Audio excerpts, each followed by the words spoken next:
साथियों, हमारे समाज में भी हमेशा नशे को एक बुराई के रूप में देखा है।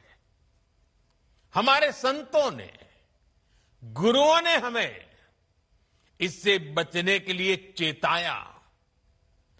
श्री गुरु ग्रंथ साहब में भी कहा गया है, जितु पीतई मति दूरी होई,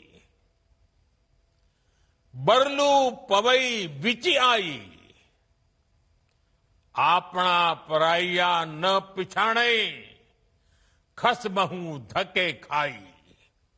अर्थात जिस पदार्थ के सेवन से बुद्धि और विवेक साथ छोड़ दे, इंसान अपने और पराये की पहचान भूल जाए, ऐसा नशा उसे पतन की ओर ले जाता है।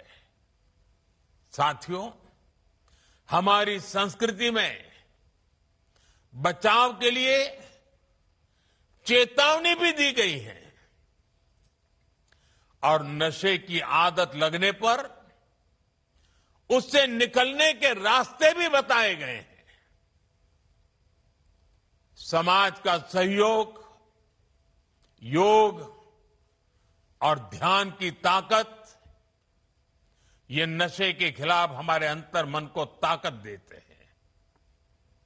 और आज तो हमारे पास नशा छोड़ने के लिए रिहैबिलिटेशन सेंटर जैसी सुविधाएं भी हैं।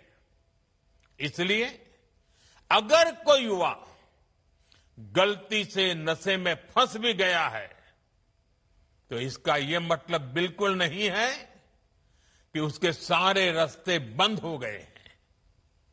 हमें हमेशा इस बात का ध्यान रखना है, घर का कोई बच्चा अगर नशे का शिकार बन गया है, तो इसे सामाजिक प्रतिष्ठा की आड़ में छिपाए नहीं।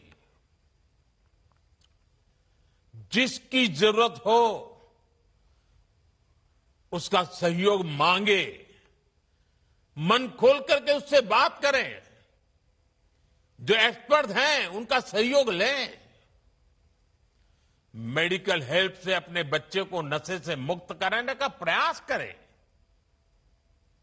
हमें परिवार में बच्चों से खुलकर संवाद की संस्कृति भी बनानी चाहिए, ताकि ऐसे भंवर में फंसने से पहले ही आप उसका हाथ थाम सके।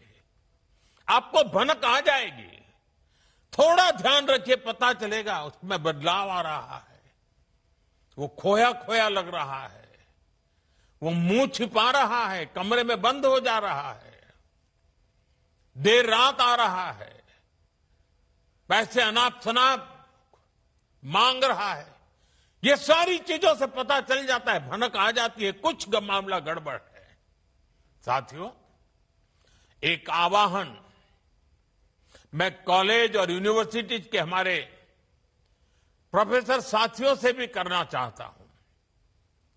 आप भी कोर्स की पढ़ाई के साथ साथ स्टूडेंट्स के साथ ड्रग्स के खतरों पर बात करें। नशे के खिलाफ अपने कैंपस में एक मूवमेंट चलाएं। आपके प्रयास बड़े बड़े परिणाम ला सकते हैं। और साथियों, हमें एक और बात ध्यान रखनी है।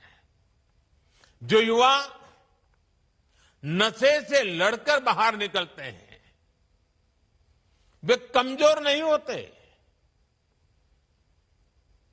जो नशे को परास्त करके निकला है ना, वो असली योद्धा होता है। समाज को उनका सम्मान करना चाहिए, अपनापन देना चाहिए, उसे दूसरा अवसर देना चाहिए, क्योंकि ड्रग्स से जुड़ा किसी का अतीत उसकी पहचान नहीं हो सकता।